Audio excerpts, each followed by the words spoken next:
Hi, sir. Yes, good morning. Can I ask you to tell me what's your truck number? 70119. I'm sorry. Can you repeat that, please? 70119. All right, I got you, sir. Thank you. Here's the key for you. Yes.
All right, the court is now in session. Judge Newman presiding.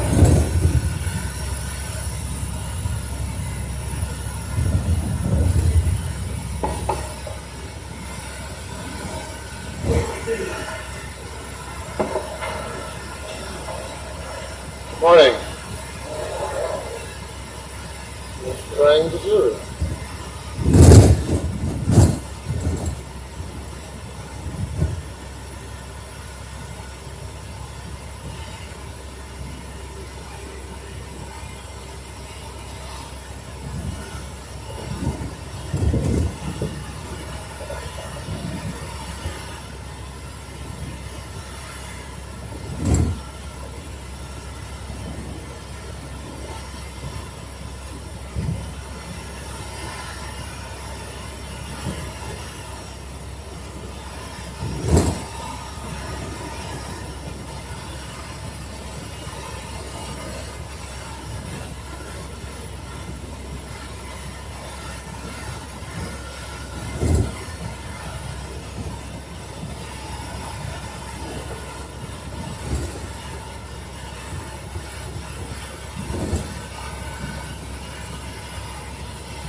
Thank you. Good morning. Day number 24. Cross-examination. You may proceed. May I please report?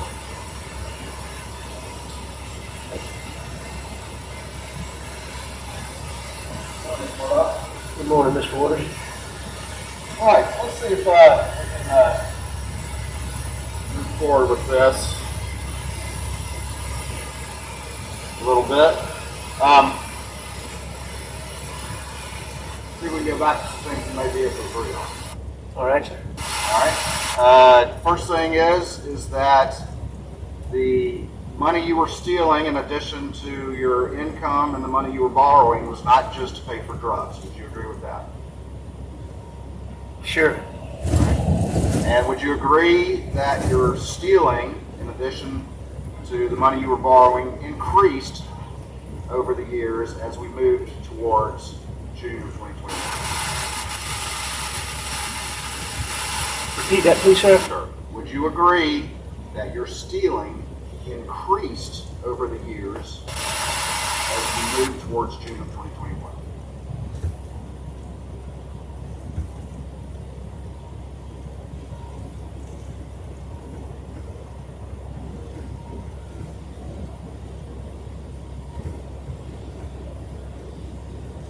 Yes, sir. And would you admit that your stealing increased, in particular, after the boat wreck?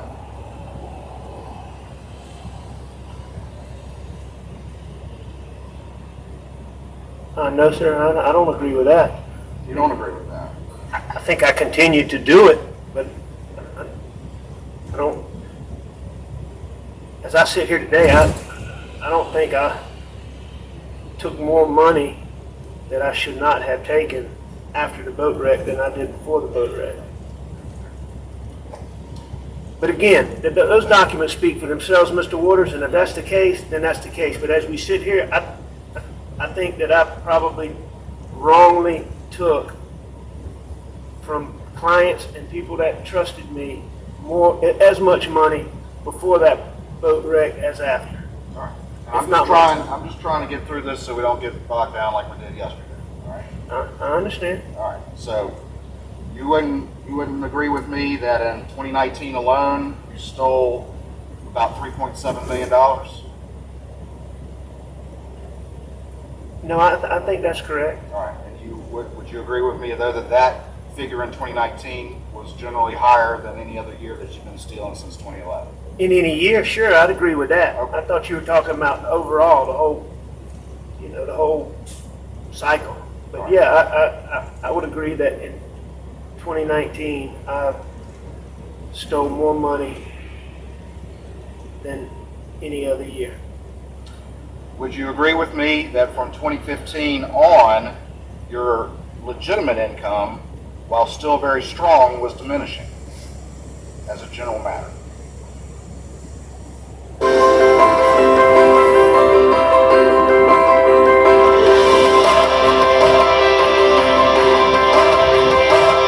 Still very strong was diminishing as a general matter.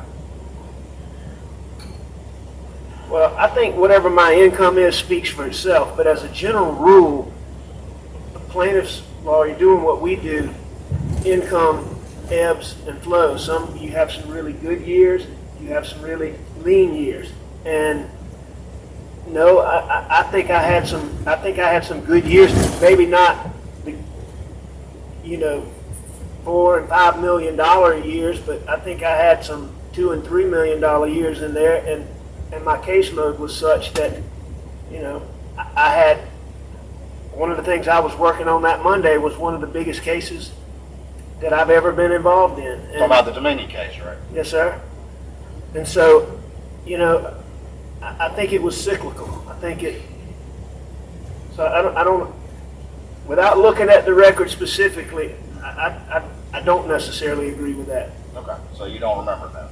No, I do remember. I don't think I agree with that. But again, those records will speak for themselves.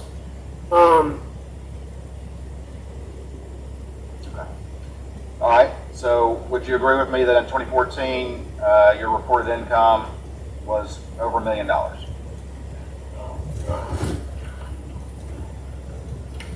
Objections overruled. Reported income, like tax-wise, or reported? Yeah.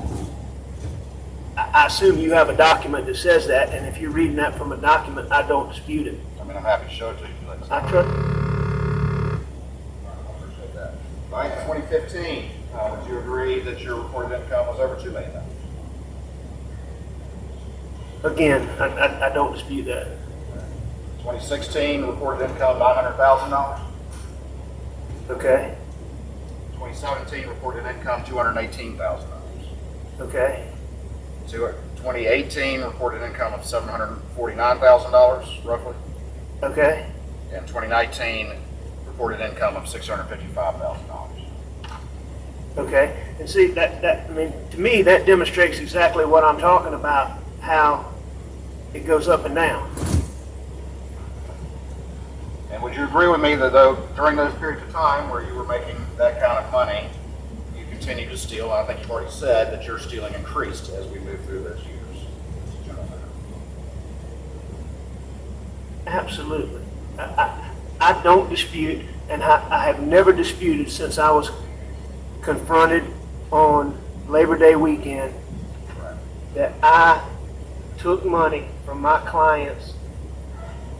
We've gone through that. And I Well, think- but you well, keep we agree with asking that. me I'm about asking that. you if your income.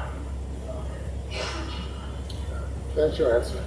So the point is I have never, since being confronted that day, my brother and my partner came to talk to me, that I have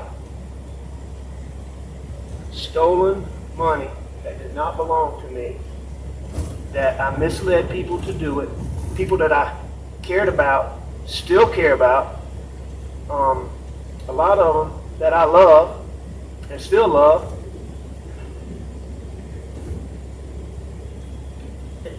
And I misled them to do it, and I was wrong. I have never disputed that from day one. And we've been through that. All I'm trying to establish right now, Mr. Murdoch, is as we move towards June of 2021, what your financial condition is like, okay? I agree you've testified to that multiple times, all right? So, let me ask you this.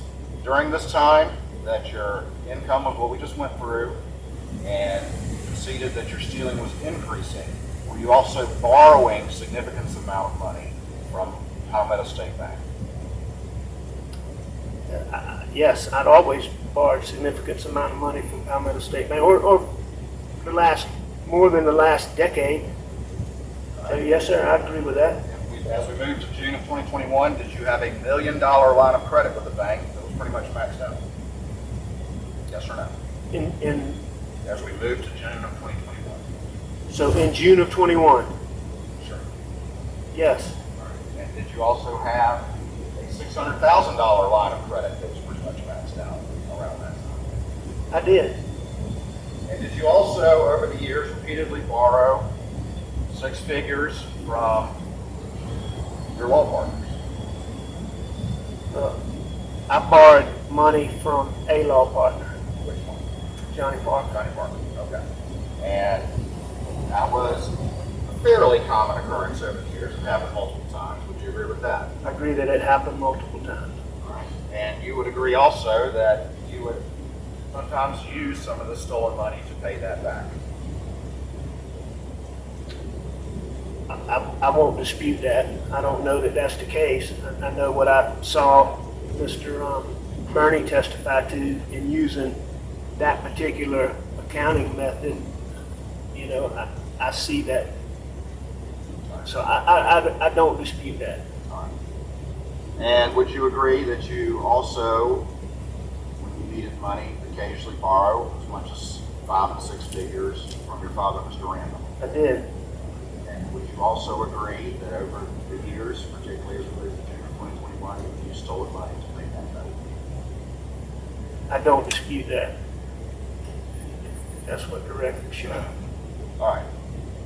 And mentioned here in the testimony of Carson Burney and the banker and all that, you would agree with me that as we moved to June of 2021, at least in liquid funds, you were running out of money. In liquid funds, is in money on hand or money that I could get? Money that you could, liquid funds. You're a lawyer, you know what liquid is. Were you Well, running out I of don't know what you mean by liquid, Mr. Waters, and so money you could readily access, assets that you could readily access to pay your ever-increasing debts. no, sir, I don't agree with that. You don't agree with that? I do not agree with that, Okay. and I'll tell you why. All right. So are we talking about June? We're talking about as we move to June. Okay, but what time period are you talking All right, about? let's talk about January to June. Okay, January to June. January to June, I could borrow money from my father. I could borrow money from Johnny Parker. I could go to the bank and borrow money. I had substantial equity in the Edisto house, as we talked about. Which was in Maggie's name, correct? Well, it was in that. So, you know, that definitely was in both of our names. Moselle was in Maggie's name. Substantial equity in that could have been borrowed against. So, under the terms as you defined liquid assets just now, money that I would have access to, I disagree with on that for those reasons that I just said. Can we at least agree that generally the way the compensation is structured for legitimate money that you earned in your law firm, the vast majority of your compensation does not come except in one lump sum in December? Can we agree to that? Right, we get a salary. We would receive a salary. I believe our salary was $125,000, and then the income that was earned would be paid in the form of a bonus at the year end. Right. And then would you agree with me that that is why you stole the Ferris fees in March of 2021? Because you were in desperate need of funds and you could not wait until December to access those funds. I think there's probably a lot of reasons why I stole those funds, but I certainly would believe or don't dispute that that's one of the reasons. Would you agree with me that the $792,000 that you stole of those Ferris funds, that you exhausted those within about 2 months? I don't know the time period, but I know that I exhausted them. Now again, I'm trying to get through this quickly because there's a lot more to talk about, obviously. But we went through a number of questions yesterday about the various clients that you stole from, correct? Remember that? Those kind of back and forth we had yesterday, do you remember all that? Sure I do. All right, and so I'm going to try to shortchange this, but I think it's important that we at least say the names of the people that were involved. But let's just do this to see if we can. To the comment, Your Honor, and approve. I'll refresh on. The clients that we're talking about, these are all real people, yes or no? They're all real people. Right. They're all These good clients- people. They're all people that I care about, that I cared about then. And a lot of them are people that I love.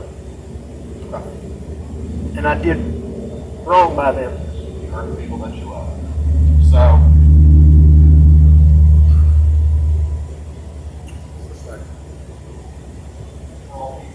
every single one of them that you at least had a personal conversation with at some point during the course of your representation.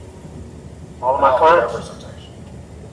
absolutely. I had multiple conversations with all of my clients. And these were people, every single one of them, real people that you looked in the eye and convinced them that everything was right.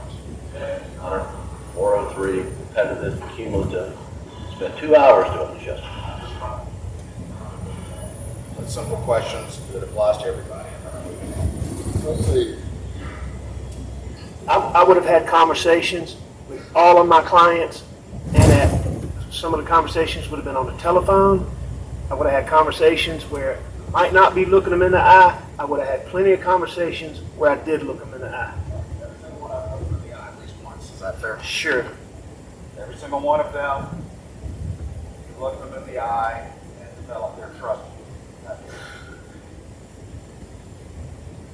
Every client that I had, at some point, I looked them in the eye, and I believed that I had the trust of my clients. Whether that came from me looking them in the eye or not, I can't answer that, but I will agree with you that every single client, I looked them in the eye, and I believe that the people that I stole money from for all those years trusted me. I'm going to show you what's been previously admitted as states. 9, I believe it is, and 314. I'm just going to ask you to peruse your spreadsheet with the witness.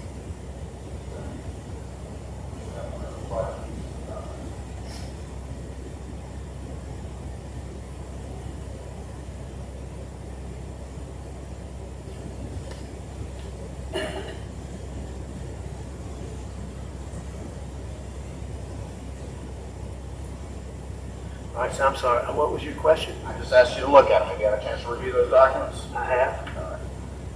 And would you agree with me that every single name on here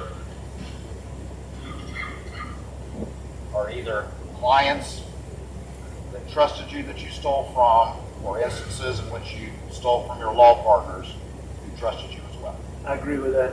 All right, so we don't need to go through each one of these. Correct?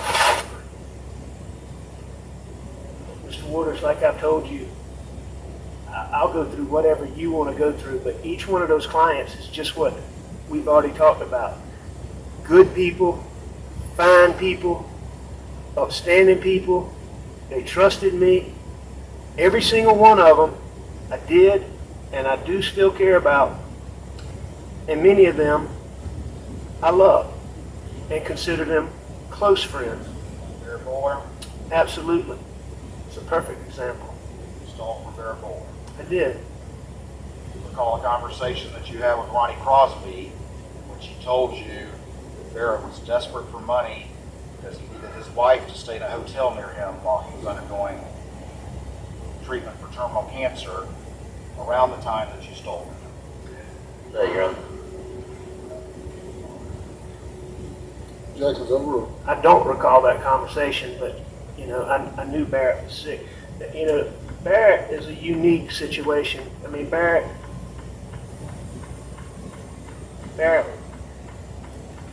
is and was dear to me as a friend. But Barrett and I had a long, long history, you know. I guess really, and I lied probably more by omission, lies by omission and stealing that money. But that's a perfect example. You keep asking about me having these conversations and looking people in the eye. I mean, that's a perfect example. I mean, when I stole that money, he was nowhere around. It was more based on lies by omission. And Barrett and I had such a history, these real estate deals that you're asking me about. Barrett was one of my good friends, and we've been in these real estate deals together. Barrett was just an interesting person. He was a shrimper. He was born and raised in Allendale County. And he moved down to the coast. And as shrimping, I don't know that we need Barrett's entire life story. no, but it's important to understand this based on the question you asked. I don't think his entire life story is responsible, Your Honor. And I'm not intending to give his life story. I'm just telling you a little background. Go so ahead, you tell us understand about it. your friend that you told me. So Barrett started getting into real estate, and he was really good at it. And so I started getting involved with him in that. He could go out and find pieces of property that were really cheap, get them and sell them, and make money. Well, he got in some of these deals, and he got in with Barrett and in some other people. Well, when the recession hit, one of the reasons these land deals caused me trouble is because the people that I was in these deals with no longer could pay. Whereas I might have gone in and I was a 20% person. I'm now all of a sudden, either I have to default at the bank and affect credit, affect ability to borrow, or I have to pay 100%. And so that's what I did. I paid 100%. And so there were years where I was paying, instead of a fifth or a half, I'm paying the whole thing. And it equated to hundreds of thousands, it equated to millions of dollars, which is one of the ways why I ended up with the Moselle property, because I had paid more than $1 million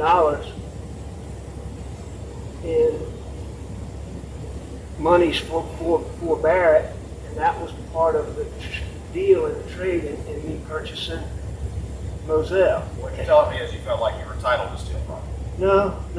You know what? I will just tell you this, that, you know, when you're doing the things wrong that I was doing, you have all kind of ways of justifying it. And I'm not saying that makes it right by any means, because it's not. It's wrong. I said that 100 times. But when I was doing it, and I was as addicted as I was, and things I was doing, there's all kind of things that you know, to be able to look yourself in the mirror, you lie to yourself. And I guess self-justification for these bad things, you know, I guess is what I was doing. But Barrett had owed me so much money that when I took his money, I just didn't tell him. So it was a lie by omission. All right. All these people on these two exhibits, these were real people that needed this money, is that correct? I'm sure they did. More important to you, if you stole their money on top of the 40% of legal fees that you were taking. I stole their money. It was more important to you than their is, is that correct? Objection. Objection overruled. I don't remember sitting down and calculating, okay, is this more important?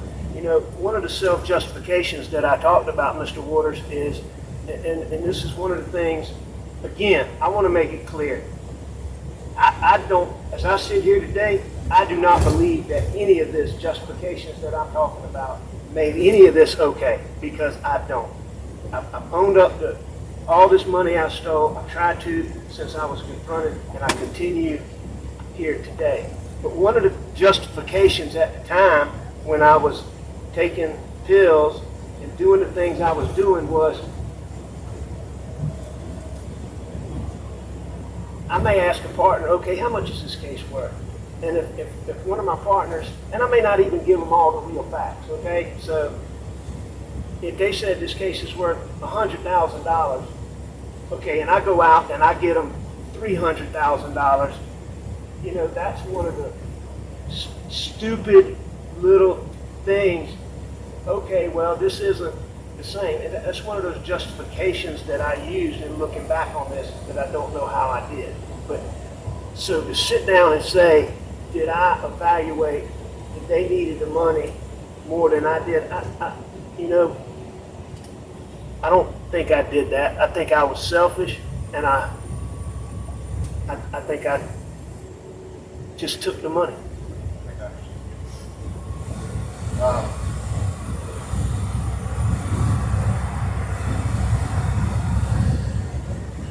asked you a series of questions yesterday about just relating one conversation you had with one of these clients.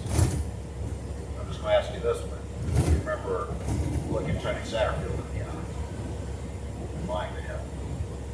I remember lying to Tony Satterfield, and I remember looking him in the eye on many occasions. And lying to him? Yeah. Lying to his family? I lied to his family. I don't know if I did it in person, but I know I had phone conversations with him where I lied to him. Let's talk a little bit about the pills. Okay? And you've already testified, as other people, that you're still able to function as a lawyer over the years despite pills that you use. Is that correct? Yes, sir. And you were able, of course, during this period of time to engage in these relatively complicated thefts that increased over the years that we've just talked about, despite the pill usage. Is that correct? I was. I was.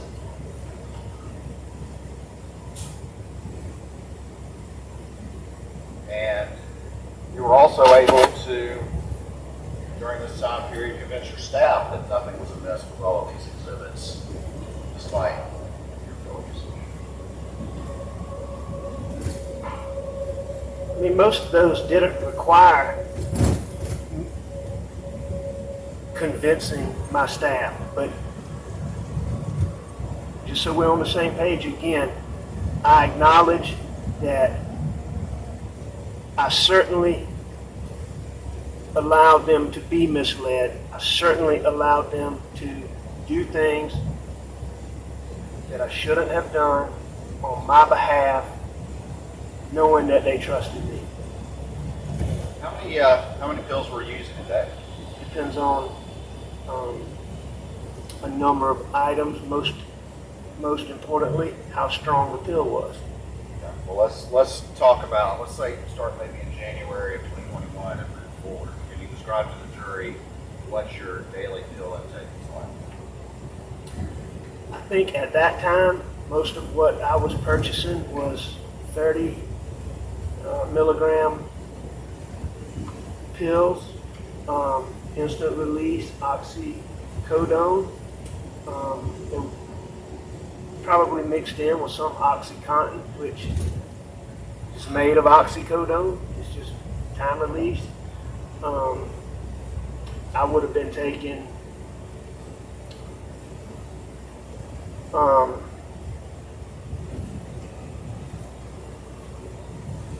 anywhere from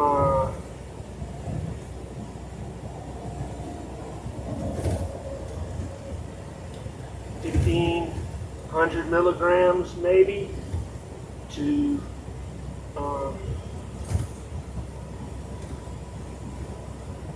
maybe 1,000, maybe 1,000 milligrams, 1,200 milligrams on a day. I didn't take as much or didn't have as much, up to, I mean, there are days, many days, a lot of days, most days were more than that, and many days would be,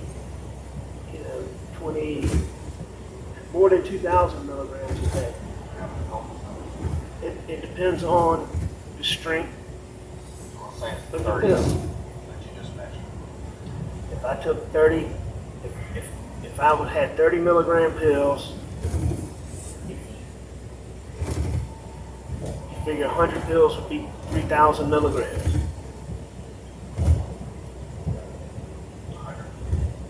100. So you're taking 60 a day or something like that? There were days where I took more than that. There were days I took less than that. How would you take it during course of the day? I mean, how many are you taking at one time? How frequent in this time period, let's say January to June? You know, there's a point in time, and I'm not sure when it was, I think it was well before that, where, and you have to understand this. This is something that I I can still remember the first time I ever took an Oxy.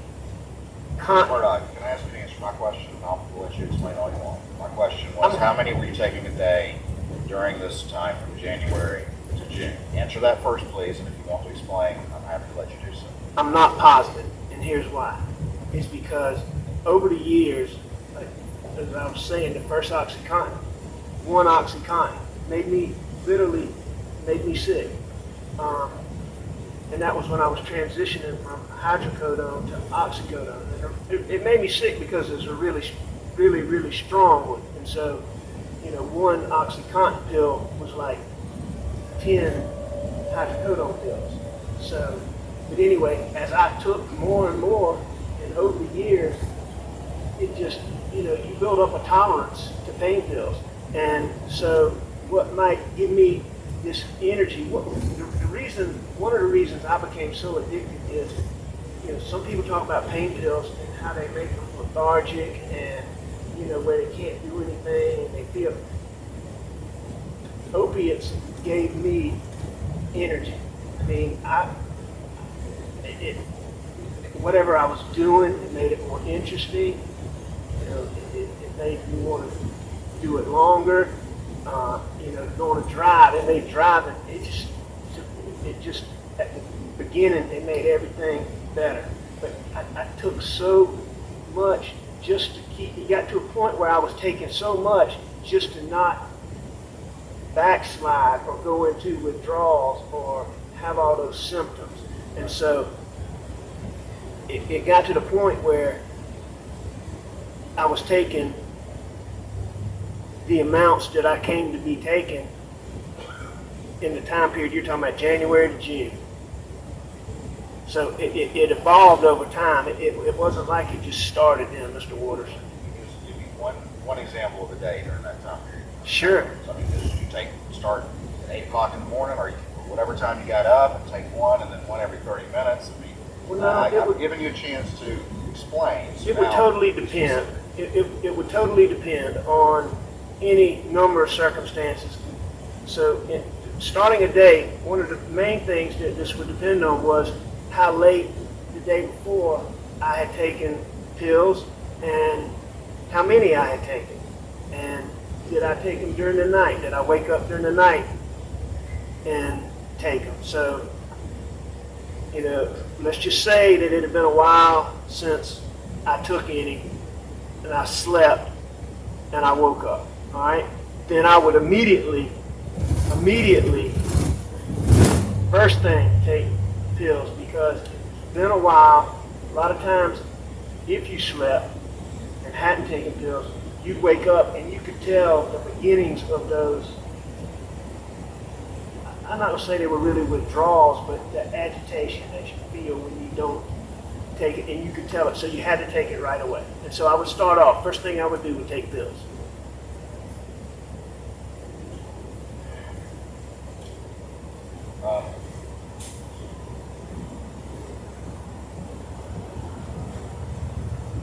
And that's how strong withdrawals are for kids, correct? That feel that agitation to take them. Yes, I mean, but that's just agitation's the tip of the iceberg when it comes to withdrawals, opiate withdrawals. I think you said in your supposed to play for the jury and the telephone conversation with Special Agent Kelly that you talked about withdrawals, just how strong they are, how you're willing to do anything to make them stop, correct? I think what I said is almost anything. Almost anything. Well, describe that. And you're sick. I mean, you physically, you know, you are physically sick. It's like having the flu when you ache and your joints hurt. You don't want to get up. You can't get up. And that's after a while. It starts with what you're talking about, agitation, and you know, fidgety. Everybody talks about how fidgety I was, but it starts with that, and then it goes to, you know, you might be sitting here, and just all of a sudden, sweat's running down your face, all over your body. I mean, like you ran a marathon. I mean, you literally sweat that much. The next thing that comes on after about, I don't know, 12 hours is, I call it jumpy legs. I mean, you literally, I mean, there's no way that you can sit right here in this chair. I mean, you couldn't remain sitting. I mean, you would have to get up and move around. And I mean, it's like your legs don't want to work. And that lasts for about anywhere from 18 to 24 hours. During that period, the intestinal issues come in, and you literally can't control yourself. You have diarrhea like you have food poisoning. You throw up, and you're physically sick. How many times did you try to self-detox? Mr. Waters, dozens, if not hundreds. There's so many I can't tell you. And those symptoms you just described are extremely powerful. Made it very difficult to do that, is that correct? Made it difficult to, Try to self. extremely hard. You mentioned yesterday that you were paranoid. How long had that been? Well, no, I didn't say that I was paranoid. What I said was, as the addiction evolved, there would be situations where you would have these paranoid thoughts. When did those first start? I can't tell you when they first started. And how long before June of 2021? Oh, a long Week, time. a month, a Oh, long no, time? no. It was, it was as my addiction got worse. I mean, it was a significant period of time, but, How long we- did we have this paranoid thought? usually a matter of seconds. I mean, it was something, again, my whole life, you wouldn't see me where I didn't have pills on me. And that's where I kept them. I kept them on me because I was scared to put them somewhere for fear somebody would find them. So I kept them on me. So if you saw me, I had pills on me. I had a pocket full of pills on June the 8th. On June the 8th, when I was sitting in David Owen's patrol car. So I always had them on me, and I might be going to Edisco, and I turn on Hampton Street right out here, and a police car pulls out. Boom, I have paranoid thoughts. It just, but I could always say, you're not doing anything wrong, he's not following you, and I could get past it in a matter of seconds. Did anybody in your family ever see you having these severe withdrawals? Absolutely. They did. Mags, Pawpaw, Bus, my dad, Randy, John Marvin.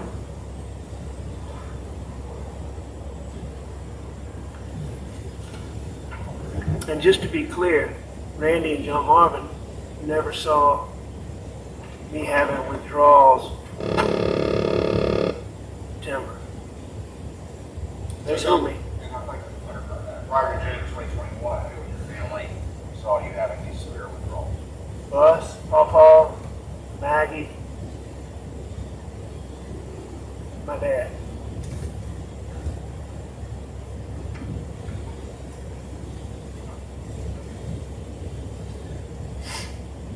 You, remember calling Paul a little detective?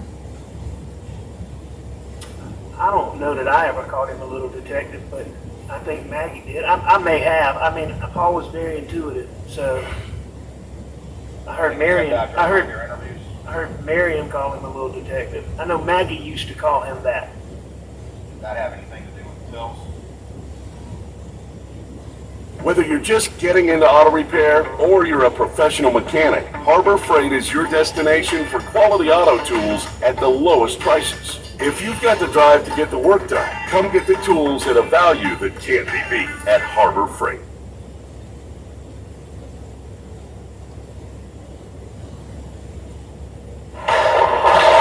The price of wireless Bluetooth headphones down to $259. Why is no one jumping on such a low price? Boss, $259 appreciate is so low that people think it's fake.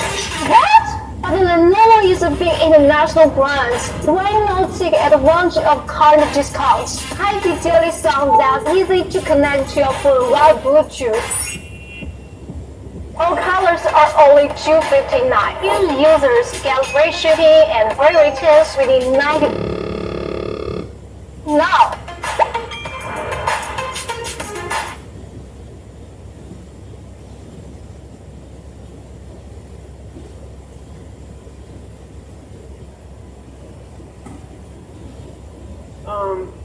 Well, yeah, it had something to do with it, but I mean, Paul was always that way, but that what led him to be called a little detective, certainly there were times when Paul found pills. Including just a month before the murders. Is that correct? No, sir. Recall 6/5/23 that was entered into evidence, which is a text from Paul to you. I did. It said that he found pills in your bag. Right. Tell me about what happened after You that. asked me about Paul finding them, but it was Maggie that found them. Fair enough. So it was Maggie that found them? Yes, sir. Okay. Paul reached out to you, correct? On that occasion, yes, sir. And what was the discussion after that? I can't remember exactly what it was, but it's about that I'd had eye surgery. I don't know what day it was, but days before that, the day Maggie found them, Maggie drove me to the doctor for me to have my cataract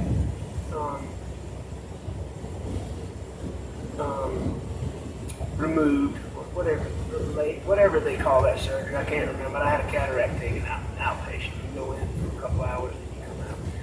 And it was during COVID, and so Maggie wasn't allowed to come into the doctor's office, so she sat in the car. And I had left pills in the computer bag and sitting out there bored. I guess she started looking at my computer and found them in the computer bag. So she found those pills. All right. And so she obviously told Paul, and Paul texted you, correct? About finding those pills.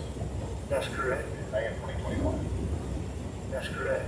And you've heard your sister-in-law Marion testify that Maggie called him, the little detective, about the pills. You heard that testimony in this courtroom? I did hear that. So did they start to watch you like a hawk and get on you about your pill usage during the month of May? No, Mr. Waters, this battle that I had with addiction, it had been going on for years. And so they had been watching me like a hawk for years before May. May was just one occurrence where I let them down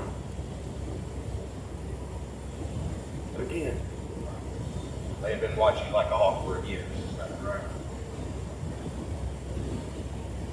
About my pill addiction, yes, sir. That is correct.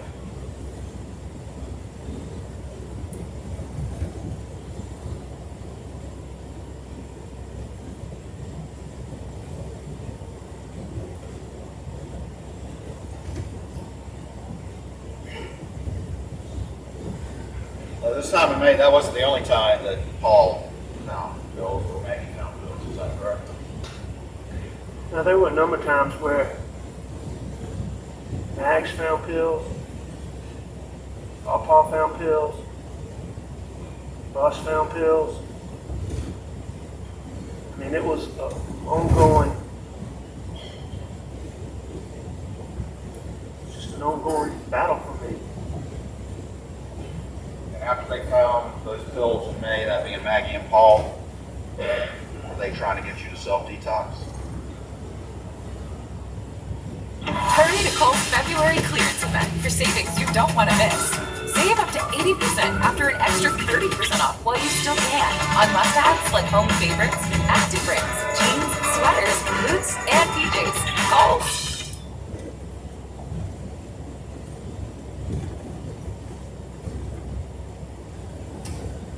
No, sir, not at that point in time. They just let it go? No, they didn't let it go. But at that point in time, Paul and I had already had a discussion based on, I can't remember exactly when it was, but there'd been a previous occasion a good while back where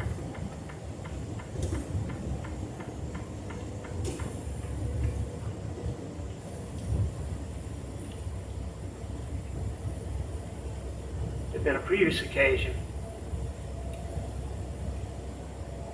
where either Maggie or Paul had found pills, and Paul had come to me and asked me, and I told him, you know,